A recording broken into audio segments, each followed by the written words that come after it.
The financial views and opinions expressed by the host and guests on this program do not necessarily reflect the viewpoints of 1077 The Bronx, Rider University, or Certified Wealth Management and Investment. The material discussed is not designed to provide the listeners with individual financial, legal, or tax advice. Show me the money!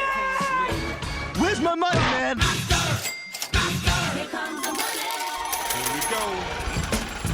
It's time to grow your bank as 1077 The Bronx presents Master Your Finances with Kurtis Baker, a certified financial planner professional with certified wealth management and investment. Kurt and his team of financial guests will help you turn those singles into seas of green and plan your financial future accordingly. Now here's your money managing host for the hour, Kurtis Baker. Did you know that unexpected facts of New Jersey tax law can catch taxpayers off guard? Do you want to learn about tax laws that can be used in a variety of situations? Jamie M. Zug, a tax attorney at McCarter and English, assists taxpayers in avoiding and resolving disputes with the New Jersey Division of Taxation and the Internal Revenue Service, assisting taxpayers in navigating compliance issues, and represents taxpayers in administrative and judicial tax controversies. With his experience providing legal advice on tax aspects of transactions and uncertain tax positions, he will assist you in better recognizing unusual New Jersey tax situations that may apply to your business or family. As you listen to today's show, you will feel more empowered to identify potential pitfalls and to know when to seek help. This is we live in a fun state. Of course, New Jersey is known for having interesting tax situations, and from my experience of living here, occasionally things change. So definitely, it's kind of important to keep it up. Why don't you give us a little bit of your background? It's kind of an interesting background, how you got to this, your expertise. I know you have kind of a blended experience level. Do you mind giving us a little bit of the backstory on how you got here? Sure. I've been representing taxpayers for McCarter and English for just a little over a year. But before that, I was a deputy attorney general, and I represented various agencies in the New Jersey Department of Treasury, but especially the Division of Taxation. So I did a lot of tax litigation, and the Division of Taxation was my client. So I got to know New Jersey tax from the inside, and it's a very small and very personal practice area. So my entry as an attorney for the Division of Taxation, I think, has been very helpful to have those relationships, because New Jersey tax is a very small world. Right. So it's an important one, too. It affects many businesses, of course, and individuals here in New Jersey. So it's important that you understand them. And as we pointed out in the intro, it's better off to avoid these things and do things right the first time than get involved. So maybe just give us, some steps like how we better manage this and what we should be doing. What are your thoughts? Sure. Well, first of all, what are we even talking about when we're talking about state tax? I think oftentimes when people think about tax, they tend to jump to federal tax and the IRS. The New Jersey Division of Taxation oversees over 35 state and local taxes, surcharges, and fees. And a lot of those are really obscure, things that you'd never encounter. But the main ones that a lot of people will encounter are gross income tax. So that's your personal New Jersey income tax. Corporation business tax, which would only apply to, generally only applies to incorporated entities. Sales and use tax, realty transfer fee, controlling interest transfer tax, and inheritance tax. So those ones tend to be a focus for a lot of people. And they can add up for sure, right? Especially if you don't do it correctly. Right. So there are things about New Jersey tax that tend to come as a surprise to folks. And the first one that I'd like to address is the worst. It's like ripping the Band-Aid off. Okay. And you hope that nobody's ever in this situation. But New Jersey collections. So this is once you've already received, usually, you should have already received notice and opportunity for a hearing from the taxing authority. They say that you owe additional tax for some reason, and now you're in a situation where there are collection proceedings against you. That doesn't sound good. It's not good. It's right. not anyone's favorite day. When this happens with the IRS, it's sort of the beginning of a process. There are a whole bunch of different procedural procedural avenues that you can take. You can where you can present to the IRS different collection alternatives. So, and this is because of abuses that were happening decades ago, where the IRS was, forcing people out of their houses, and or you hear stories about them taking somebody's wheelchair, just really Right. horrible things. So Congress stepped in and they created administrative processes that apply at the collections part of the proceeding. So those are legislative protections Right. in federal legislation. So there's nothing like that in New Jersey. It does not exist. The legislature has not created such processes.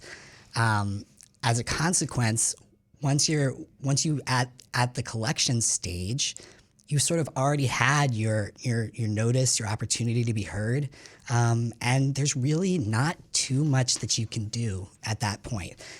It ends up being very different than the federal process, where you have things that you can do. So if you don't mind, let me step you back a couple steps here, because I know the IRS part, as you point out, is long and extreme. I remember I had a family member once that got involved in the innocent spouse issue, where there was got remarried to the spouse and things like that, and it was in the old days it was kind of it doesn't matter, you signed the return, you have to do it. And I know there's some protections now, and if you want to address that, it's great. But I know New Jersey, I guess it's when. As I try to tell people, when you get notices from these governmental agencies, please open them and read them and respond, because if you ignore them, you never know. You might have 10 days, you might have 30 days. I mean, you may have a very short timeline when you get some of these things. So it's better off opening it. And sometimes you may be pleasantly surprised. It's no big deal. They just want some information. Other times it's you better act now, because they've got some huge number that you need to address, and maybe just some misunderstanding. And if you clarify it and fix it, you're going to be fine. But if you ignore it, before you know it, the penalties and interest and all these other costs can far exceed this little mistake that maybe was on your return or somewhere that you oversight, whatever the case may be, right? Right. So how does New Jersey, now, can you kind of walk us through the process? If something were to happen to me in New Jersey or anybody, what's their notice process? I mean, they're going to send me something, and then kind of what's my timeline, right? I mean, usually, or does it differ based on what the item might be? I think it does look different depending on what the tax is, and so I think that it can look different, but you're exactly right that you will receive some sort of notice with clear instructions about what responses are available to you and deadlines for when you need to make those responses. For instance, if New Jersey imposes an assessment of additional tax, then the taxpayer will have 90 days in which to appeal, and they can make that appeal either to the Division of Taxation, or they can go straight to tax court. And if you miss that 90-day window, there's nothing that you can do. It's not like the 91st day, they're going to give you some wiggle room. Right. For the tax court, they don't even have jurisdiction to hear it after day 90. So it's a really, really hard deadline. So you're exactly right. Paying attention and opening that mail and seeing, catching the notice, that's really where you do have the most opportunity to actually do something about a situation. Now, on the flip side, if you're in collections proceedings and you did not receive notice for some reason, then you can do an awful lot. It's not like so the whole reason that collections can be so brutal is because the Division of Taxation has presumably already satisfied its due process requirements by giving a taxpayer notice and opportunity for a hearing. So let me give you a scenario. Let's say I'm a snowbird and I'm here in New Jersey, and something gets sent to me, and all of a sudden it doesn't follow me and I don't see it. Maybe it gets forwarded to me, and maybe maybe the person watching my house opens my mail and doesn't realize this is important or something like that. Yeah. So the division's position is going to be that they've satisfied their obligations as long as they send it to your last known address. And obviously, in real life, there are things that can happen.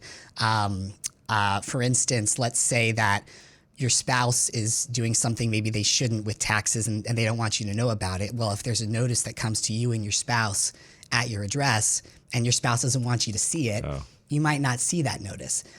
the division's position is going to be, we satisfied our obligation. We can't like track you down and hand you the notice. Like we sent it to the last known address. So making sure your last known address is up to date with the taxing authorities, that's certainly important. Another thing is too, you can challenge that. You can say, well, I didn't receive it. Where's the tracking information? Okay. They should be sending these things by certified mail, but maybe they didn't. And if they didn't send it by certified mail for some reason, so you say, I didn't receive it, show me that you received it, and they can't, they have nothing to demonstrate that they sent it to you. That's another place where if you're at a collection situation, there might be, you might have some room to move. And I think this might be a good time to discuss whether or not any of these taxing agencies are going to call you on the phone and ask you for information as far as collections goes. I know this is an issue out there sometimes. Hey, you owe the IRS money, run down to Walmart and get me $10, $50 gift cards, and that'll take care of your assessment. Yeah, I mean, be careful, right? Who knows who's calling you on the phone? I mean, sometimes taxing authorities do, will sometimes send personnel to visit people in person. So that's something that happens. And also the Division of Taxation does contract with third parties to do collections. Pioneer is the one that people tend to hear from. But if there's a third party trying to contact you about debt, you can always ask to be referred back to the creditor. And this is in any situation, not just in tax. So if you have some sort of third-party collection agency trying to track you down, you can have them put you in touch with the creditor, and that goes for New Jersey too. And oftentimes that's what you want to do. I mean, talking to somebody at the division, it can be, it might be that. I don't know, that you can work with them more easily perhaps than somebody like Pioneer, potentially. Well, that's just awesome. And that's a great base. Or you're listening to Master Your Finance. We're going to take a quick break. We'll be right back. Yeah, you've got loads of money, but it's all about how you manage it. Let's get back to learning how to grow your green with Kurt Baker of Certified Wealth Management and Investment, only on Master Your Finances. Welcome back. You're listening to Master Your Finances. I'm here with Jamie Zug, and we're talking about taxes. Not necessarily people's most favorite thing, but it's actually an extremely important thing. I just remember once that Bill Gates said one of the things he attributes his success to is understanding the tax code and how to manage it to his benefit, so to speak. So I just thought that was interesting. So, it's not necessarily something that you want to be involved with. It's something very important part of your life, whether you like it or not, and it's better to do it correctly than to have it come and bite you when you least expect it, or when it's extremely inconvenient, which is typically always.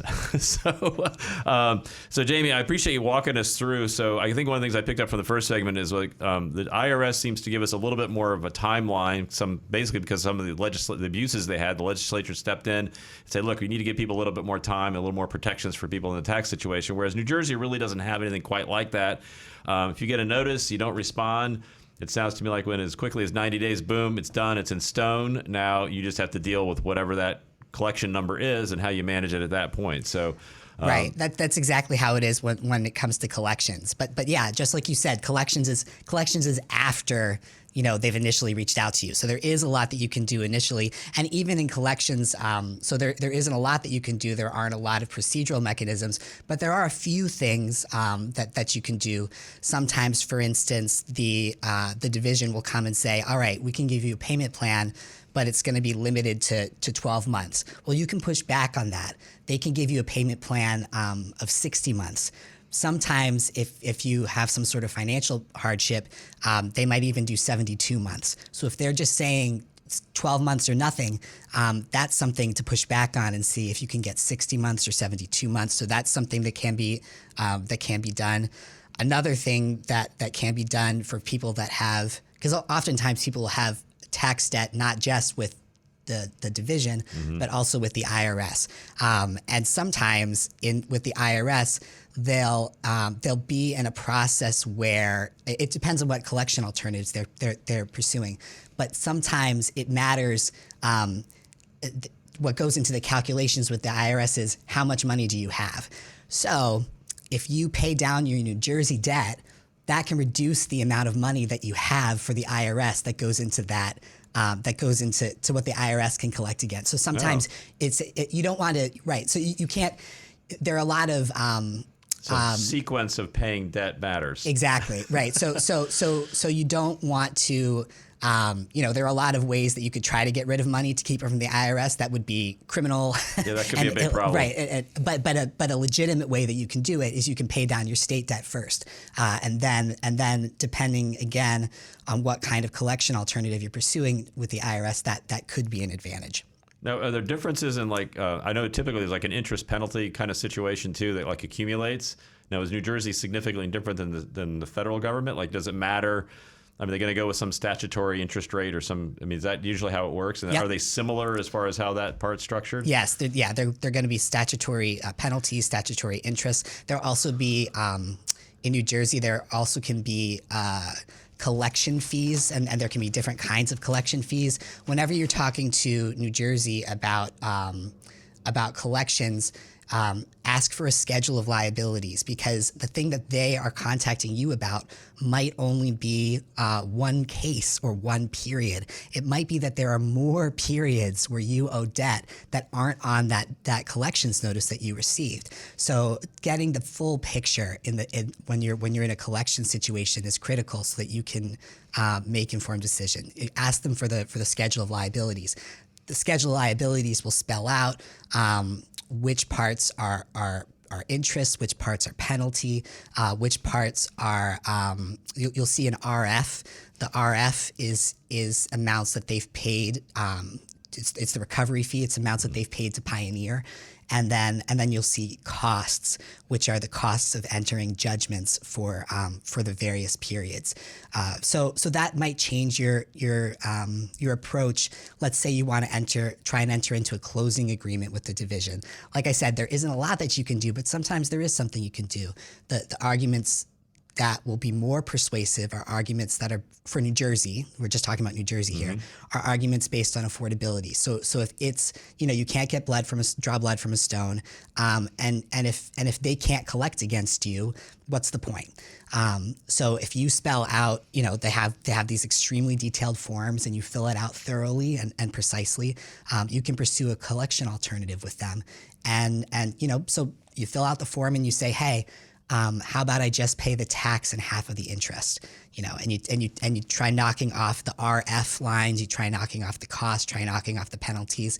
They may or may not go for it, but it's something that can be tried in the context of seeking a closing agreement. So I have a question for you. There's a lot of small business owners out there, and many of them were interrupted, let's say, in the last couple of years due to, I don't know, some virus that went around that I heard about.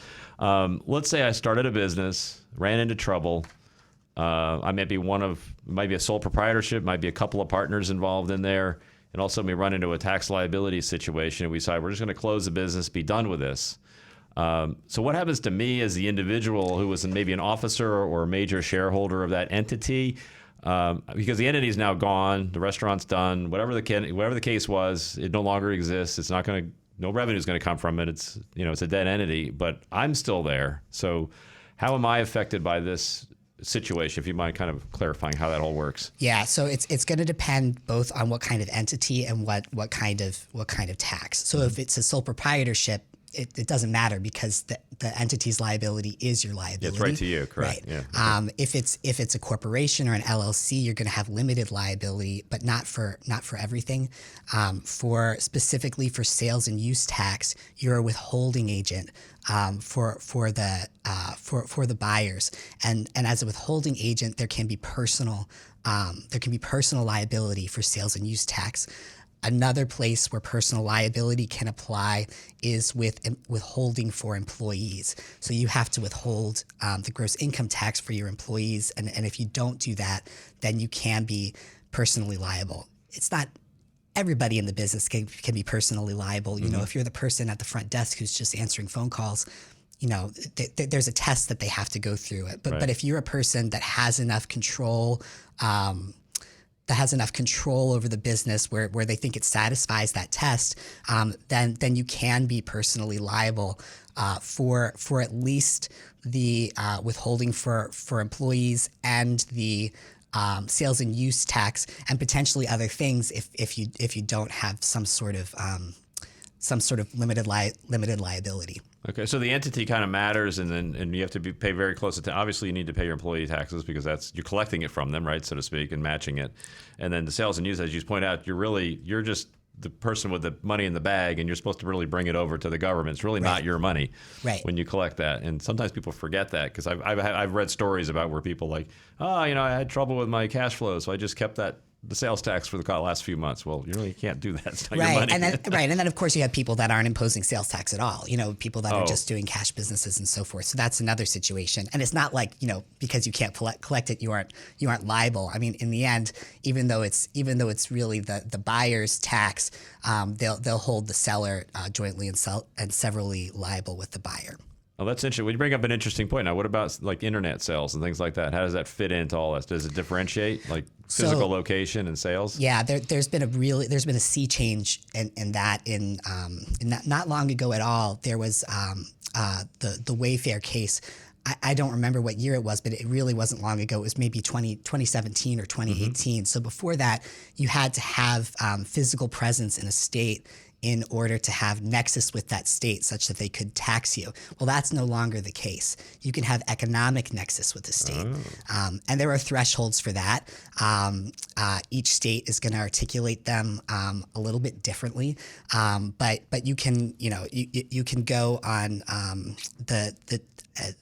the state provides information about which out-of-state businesses will meet those thresholds. Now, there are two different questions. One is for an individual business that's making sales off of its website directly. And then there's also the question of somebody who's using a marketplace facilitator, something like Amazon.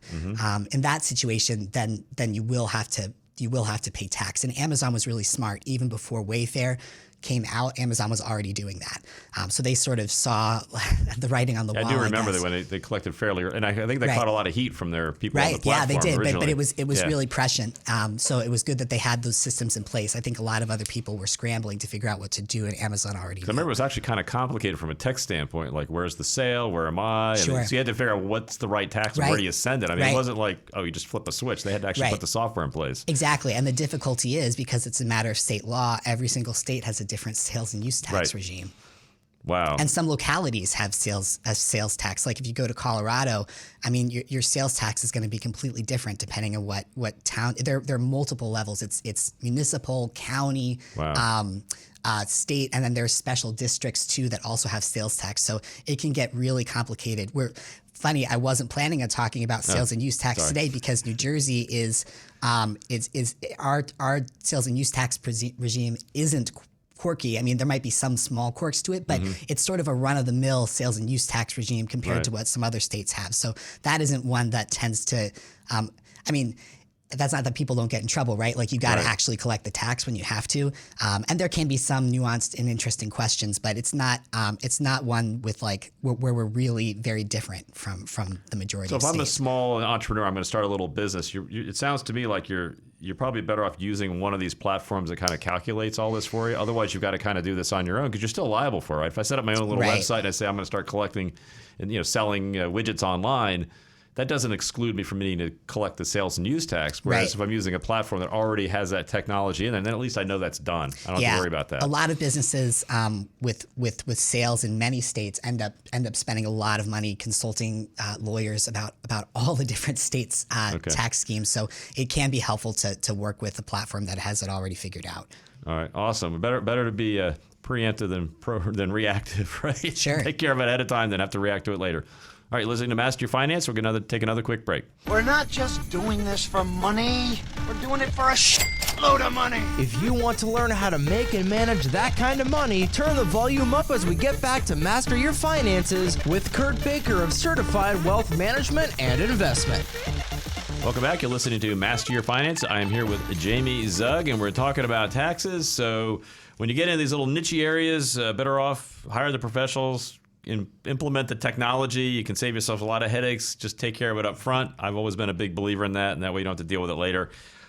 Jamie, I know. I guess sales and use is not typically a big issue in New Jersey, but I know people need to pay attention to it. So I think that's great advice. Yeah. So what other areas in the state of New Jersey maybe are you seeing from? I guess you've been on both sides of this fence.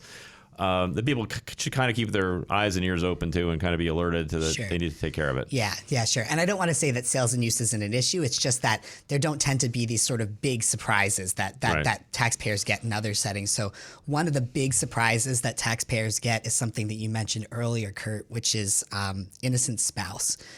So oftentimes you'll have somebody who has an ex. Usually is an ex-spouse, because if you're functioning as an economic unit, then an innocent spouse finding might not actually be helpful.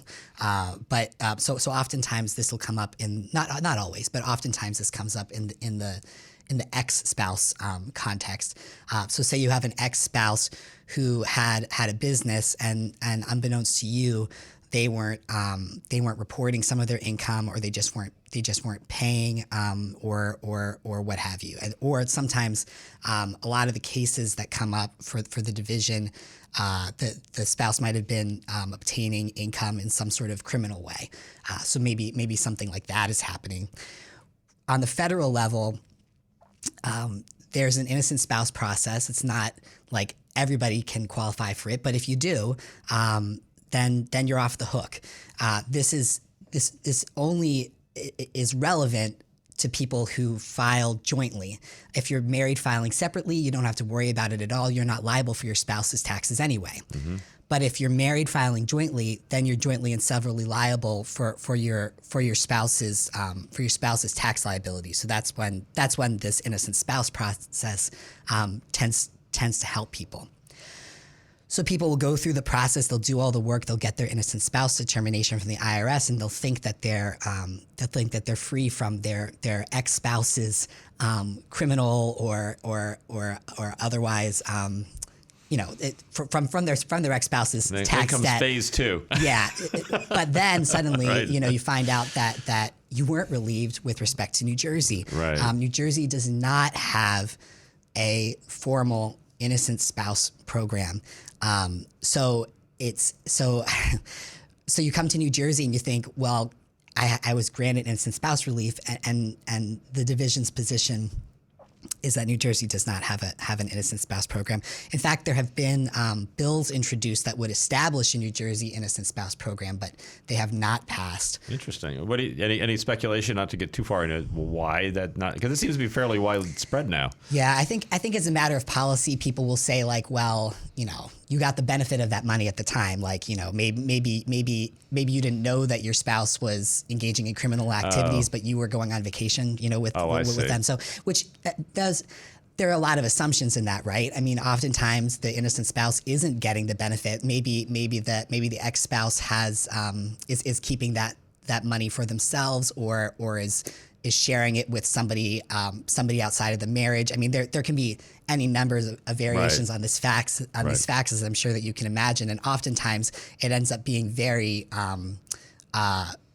just devastating and really it doesn't feel like sound policy oftentimes. Yeah, because I mean, this is my personal reflection. Typically when I see these areas of situation, you'll have one person who's kind of the dominant financial person, might be the business owner. Right. The other one's like literally like sitting home or taking care of the kids, or has some small micro business where just to keep them busy, and they're really not involved and they don't really care to know about this complicated large business this other person theoretically has. And if they're doing all these things, they're like, I don't even understand what they're doing. They just like sign the return and be done with it. I mean, I can see like this poor person like, what should I have done at the time? I mean, because my response is like, okay, well, if this is happening, how do I respond when I'm signing this return? Like, what? Ask them to explain the whole return to me? I guess gets a little bit like, what do you really expect that other spouse to do that really has no idea what's going on? Right. So right or wrong, that's the division's position, and that's what they'll, if you're in tax court, that's what they'll be arguing. There's no innocent spouse in New Jersey. That doesn't mean that you can't work with the division behind the scenes. Mm-hmm. and share with them about your innocent spouse situation. You can share with them about what happened. You can share with them the IRS's innocent spouse determination. You might find that the division in sort of an informal cooperative kind of situation is willing to work with you. Okay. So so New Jersey doesn't have a formal innocent spouse program. That doesn't mean that taxpayers should be shy in raising those issues when they're working with somebody in the division. Okay, well, that's interesting. So do they, there's a number that's owed. Are they going to shift that to the non-innocent spouse, for lack of a better term? Well, they're going after the non-innocent spouse anyway. So the way joint and several liability works, it's not like you're each liable for half. You're each liable for all of it. Right. So they're already going after that other spouse, and they'll be going after that other spouse either way. So they just say, hey, look, if you give us X dollars, then we'll leave you alone from now on, kind of deal. Is that maybe? I mean, they may not get the other money maybe ever. It depends. I mean, you could even if they they have a lot of discretion when they're doing when they're administratively working with taxpayers. They have a lot of discretion. So if the best outcome would obviously be for them to say we're going to relieve this debt entirely. Or it could be some sort of middle position, like you said, like some sort of compromise, or they could hold to that hard and fast line and say, sorry, no innocent spouse in New Jersey. You don't really know until you have that conversation. But I wouldn't be discouraged from pursuing the conversation just by the formal position that the program doesn't exist. Bottom line is there is hope. There is hope. If you have a legitimate story, please tell the story and document what happened. Yeah, and I also have, this stuff does come up in litigation. I think that there are real legal arguments to be made here too.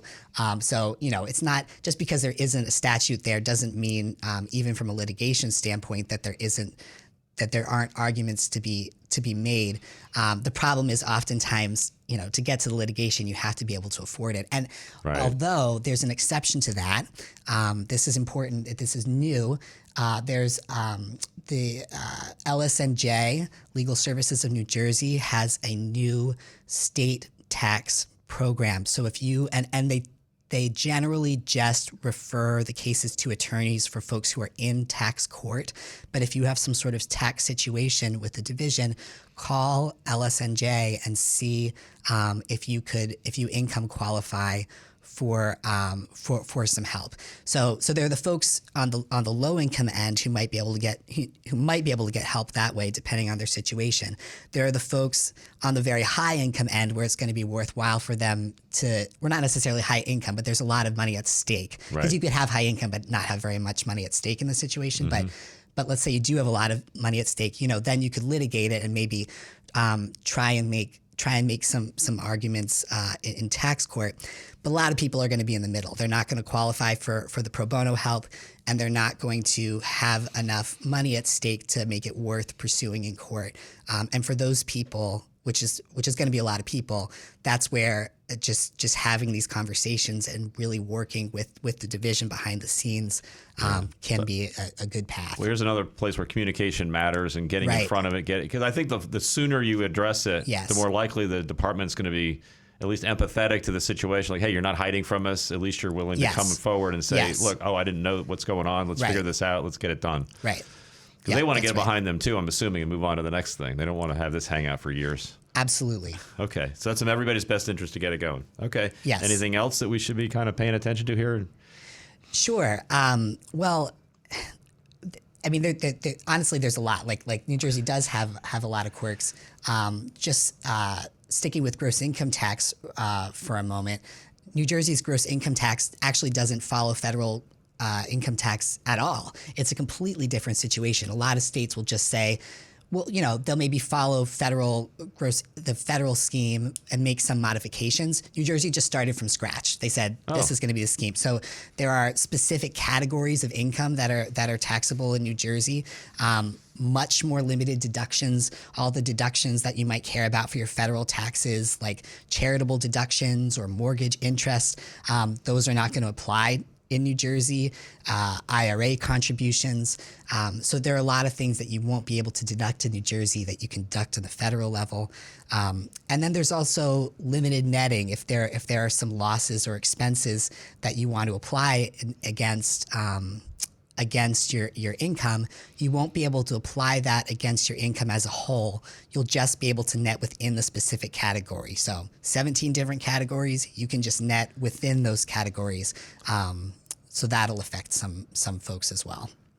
So it's really important to have a good accountant that knows Yes. the differences between That's the right. state That's and right. federal. This is where it's not so easy to do this like on the online stuff. This is where you probably need some expertise Right. involved. And some of this might seem self-serving since I'm a tax attorney.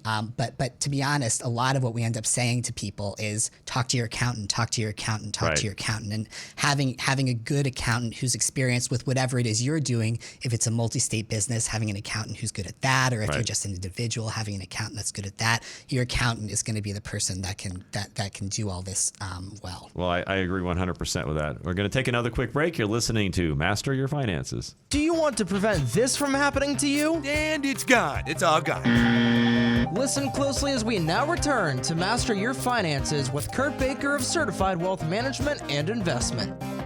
Welcome back. You're listening to Master Your Finances. I'm here with Jamie Zug, and we're talking about taxes and how to minimize your interaction with the state and federal agencies in a negative way. They're nice people, I'm sure, but we really don't want to be getting letters from them if at all possible, unless it's saying, here's your refund. Other than that, usually it's not good.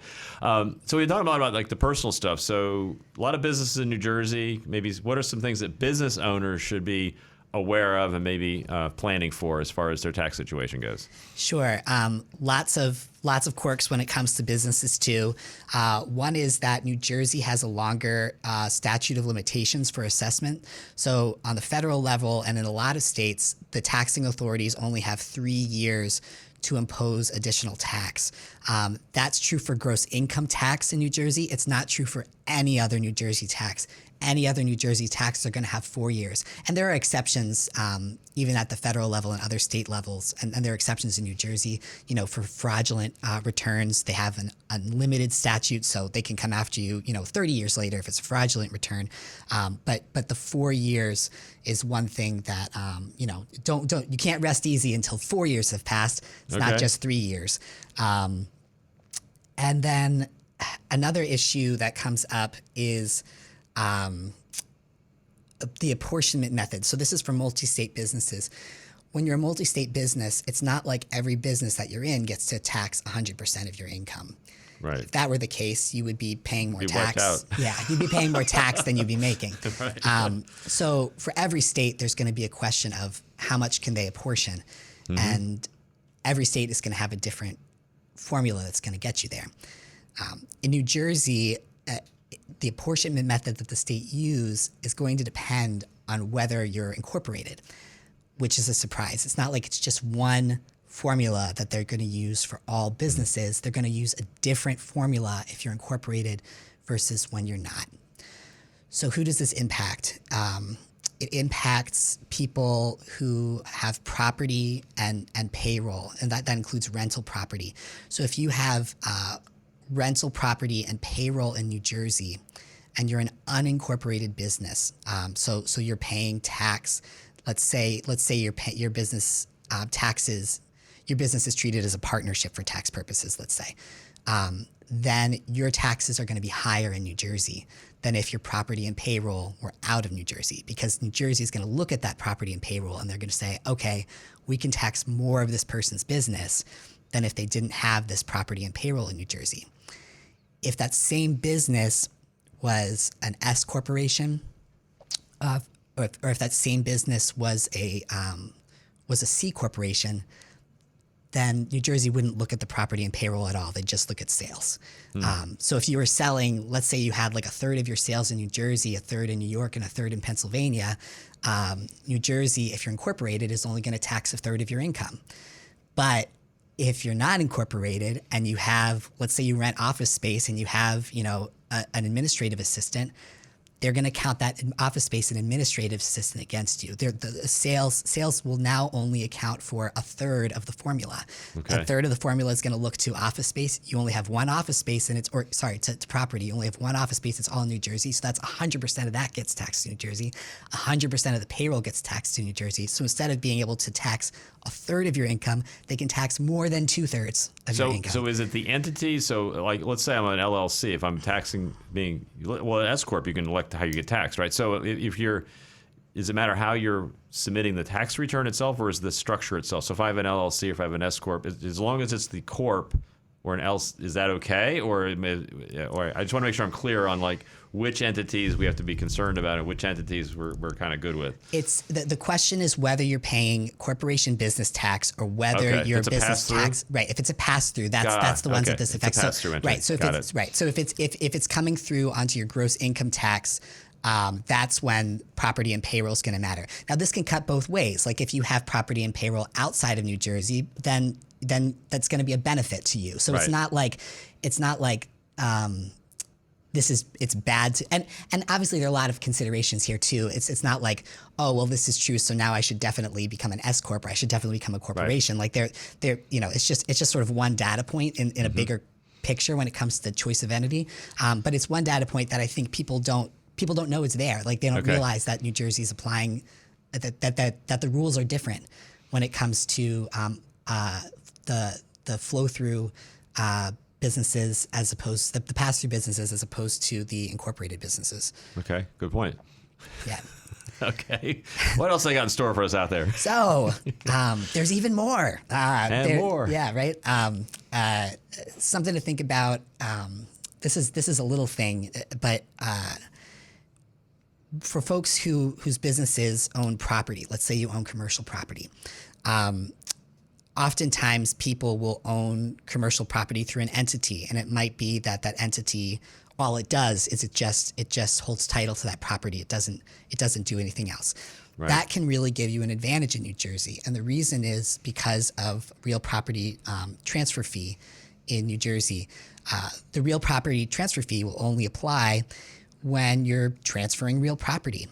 But if you have an entity that owns the property, then you can transfer the entity instead of transferring the property and avoid real property transfer fee. Now, a lot of states have caught on to this idea. I remember when Philly caught on. I remember this years ago. Yeah. That's what you made me think of when you said that. Right. A lot of states have caught on to this idea. So they try to get that revenue in other ways, including New Jersey. Mm-hmm. But there are limits to it. So it's the controlling interest transfer tax. And it only applies when the price is over $1 million. So if you have commercial property that's valued under $1 million, you won't have to pay controlling interest tax. And if you just transfer the ownership of ABC, LLC, whatever, to somebody else instead of transferring the property, then you're going to avoid real property transfer tax. So I create an entity for every X square feet, so I keep the value under 100,000, under $1 million. So my building now has 4 corporations because it's a $4 million building. I'm not sure. They may not buy that. I'm not sure that would work out. It's. I'm kidding. But well, it'd be kind of expensive to condo the thing actually, out. But it sounds silly, but it's actually a question. I know that is those situations I believe are addressed explicitly in the New York guidance. I'd have to look and see whether New Jersey has anything explicit about Interesting. that. I would think it would literally be like in my example, 4 condoed, in the building, and you create a legal kind of mess when you sell it because they're like, oh, I actually own like 4 condos instead of one building. Right. Yeah, I'm. It's probably addressed in the guidance. I just interesting. It's not so straightforward that I'm like, oh yeah, that wouldn't work. I'd have to think about it. The entrepreneur thinks that way. That's all I can tell you. No, and with good reason. Even if the controlling interest transfer tax applies, the rates are different. So another question is to ask which one is better. Is it better to pay the controlling interest tax? Transfer tax versus real property transfer tax, and the breaking point is at is right around 1.2 million. Okay. Below 1. So if you're between $1 million and 1.2 million, then your the real property transfer tax is going to be lower, not much lower. We're talking about a few $100s, right? So it's not. But once you get past the 1.2 million, then the controlling interest transfer tax is going to be lower. Interesting. All right, so they're gonna get us no matter what, right? Somehow, gonna get their little piece of the pie, get their little commission when you sell something. Yeah. So, okay, what else we got out there for business owners? So, Another thing is that certain types of depreciation that apply on the federal level don't apply in New Jersey. So that's something to be mindful of. The partnership filing fee. If you're taxed as a partnership, then you're going to be subjected to an $150 filing fee for each partner. And that might not matter unless you have a lot of partners or a lot of partnerships. I'll give you an example. There were 3 friends who made 3 partnerships. And for something that they were just interested in. It wasn't a serious business idea, and they never did anything with it. And then they never paid their partnership filing fees. Oops. And then years passed. So you had 3 partners, 3 businesses, years passing, $150 each filing fee. $450 for And so that, and you can imagine, these were just, these weren't wealthy individuals. So that really added up. So think about it. Just think about it. Just think about partnership filing fees. It is capped at $250,000. So if you're on the high end, and you have a lot of partners. There's a cap, but there's a long way to get to that. Partners. Yeah, there's a long way to get up to that cap. So something else to be aware of. Awesome. Creating partnerships willy-nilly probably won't be the best. Yeah, don't create them unless you're going to use them. That I do know. Right. Doesn't make a whole lot of sense. Yeah. Put a little thought into it. And then one other thing is protective refunds. So a protective refund is something that taxpayers will often use. Like let's say that you might be entitled to refund, but it's not sure. There's some sort of contingent event, something that may or may not play out some way. In a lot of jurisdictions, what you want to do is you'll want to file a protective refund. So that way you make sure that you don't lose that window of time in which to file the refund. New Jersey's position is that there aren't protective refunds in New Jersey, and that's very tricky because they'll say it's unripe. They'll say because that hasn't played out yet, this isn't ripe. Well, is it ripe? Okay, isn't ripe, right? It is the garden state, so it's not ripe apparently. Right, yeah, it's not ripe. But then there's this really tricky thing where you're not ripe, then you're out of time. So, oh goodness.